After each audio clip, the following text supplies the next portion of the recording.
Adolf Hitler, conocido por su ideología extremista y su liderazgo autoritario, también albergaba una fascinación desmedida por proyectos de ingeniería que rayaban en lo absurdo.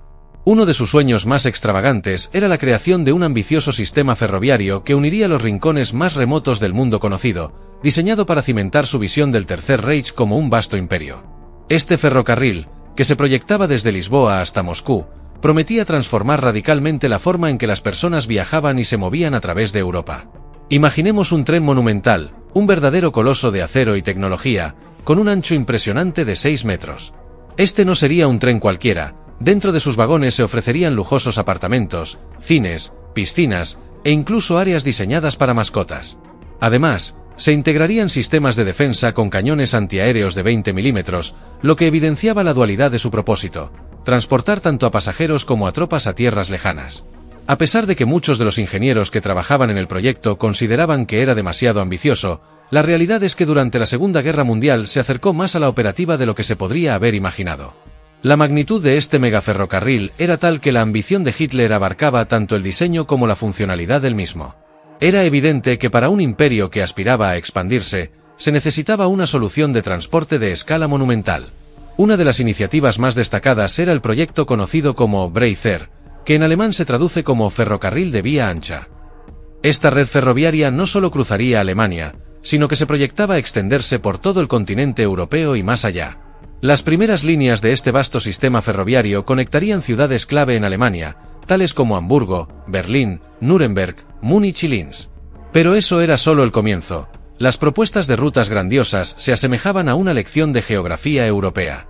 Una de las rutas más ambiciosas sería la que uniría Rostov, en Rusia, con París, haciendo paradas en importantes ciudades como Kiev y Cracovia. Otra ruta, la que iría de Hamburgo a Estambul, pasaría por capitales europeas como Viena, Budapest y Belgrado.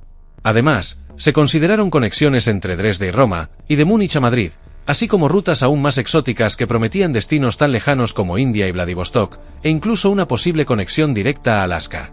Sin embargo, un aspecto central de todas estas rutas era la premisa de que todos los destinos estarían bajo el control directo o indirecto de la Alemania nazi. Para llevar a cabo un replanteamiento tan radical de las fronteras europeas, era necesario un rediseño igualmente radical de los trenes. En el marco de este proyecto, se desarrollaron nada menos que 41 diseños diferentes para locomotoras por parte de diversas empresas involucradas. Se consideraron locomotoras de vapor clásicas, así como opciones más modernas como locomotoras de turbina de gas, eléctricas y diésel, con potencias que oscilaban entre 15,000 y 24,000 caballos de fuerza. Finalmente, se decidió que las locomotoras destinadas al transporte de pasajeros serían principalmente eléctricas y diésel hidráulicas, mientras que las locomotoras de vapor se reservarían para el transporte de carga.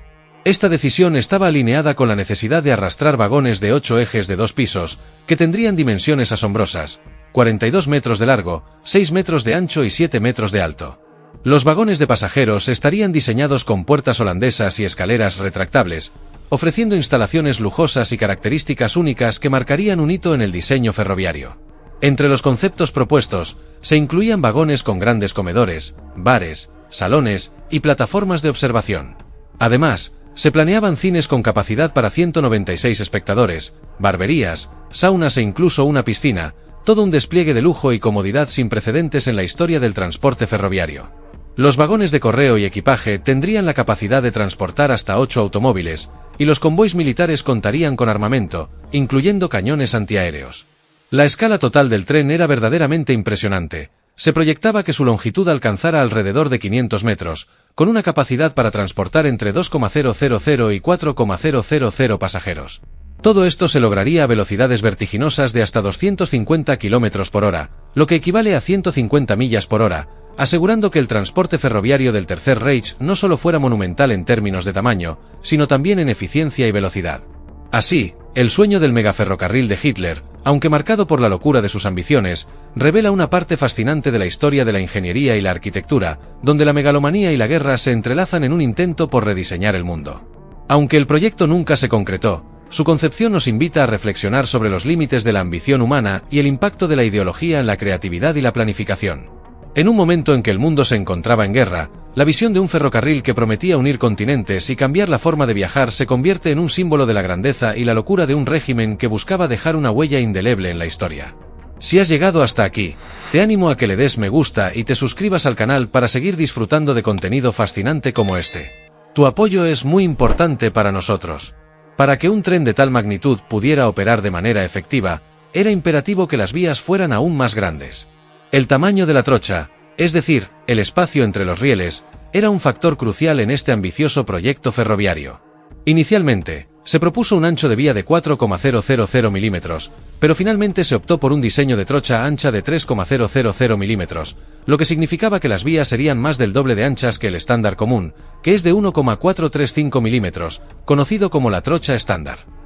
Este cambio no era solo una cuestión de dimensiones, implicaba un replanteamiento completo del sistema ferroviario. El diseño de las vías en este proyecto incluía una innovadora estructura de balasto, compuesta por dos muros paralelos de hormigón pretensado incrustados en el suelo, conectados en la parte superior por una losa de hormigón plana. Los rieles flexibles se colocarían sobre esta base sólida, lo que garantizaba la estabilidad necesaria para soportar el peso y la velocidad de los trenes proyectados. Curiosamente, Hitler consideraba que el ancho de vía estándar de 1,435 milímetros era obsoleto y demasiado estrecho para una red ferroviaria moderna que aspiraba a sostener el poder del Tercer Reich. Este estándar, que se estableció en el Reino Unido en 1825 por el pionero ferroviario George Stephenson, se había convertido en la norma de ingeniería en toda Europa. Sin embargo, algunos países como Rusia y España utilizaban rieles más anchos, lo que también influía en la decisión de Hitler. Un motivo oculto tras la insistencia de Hitler en un ancho de vía más amplio era su deseo de garantizar que los trenes mejorados pudieran transportar extensos convoys militares. En un momento en que Alemania se preparaba para la guerra, era esencial contar con un sistema de transporte que pudiera movilizar tropas y suministros de manera eficiente. Los ferrocarriles alemanes habían sufrido severos daños tras las reparaciones impuestas por el Tratado de Versalles al finalizar la Primera Guerra Mundial, y era imperativo que la Alemania nazi mejorara y expandiera rápidamente su red ferroviaria. En este contexto, el ingeniero de construcción Fritz Todt se convirtió en una figura central en la historia de este proyecto ferroviario. Ascendió rápidamente en las filas del régimen nazi y fue el responsable de supervisar la construcción de la red de autopistas del país, conocida como la Autobahn. Hitler, siempre atraído por proyectos de gran escala, abrazó con entusiasmo las ideas de Todt sobre un sistema ferroviario de trocha ancha. Sin embargo, no todos los expertos ferroviarios en Alemania compartían este entusiasmo. Muchos consideraban que un nuevo ancho de vía incompatible con la infraestructura existente en Alemania y en otros países sería un problema significativo. Además, cuestionaban la necesidad de un sistema ferroviario tan vasto y proponían alternativas menos disruptivas y más compatibles. La historia de este ferrocarril condenado es un recordatorio de las complejidades de la guerra y la ingeniería, y cómo la megalomanía puede chocar con los límites de la realidad. Espero que hayas disfrutado de este increíble viaje. Suscríbete y no te pierdas nuestro próximo vídeo. Hasta la próxima.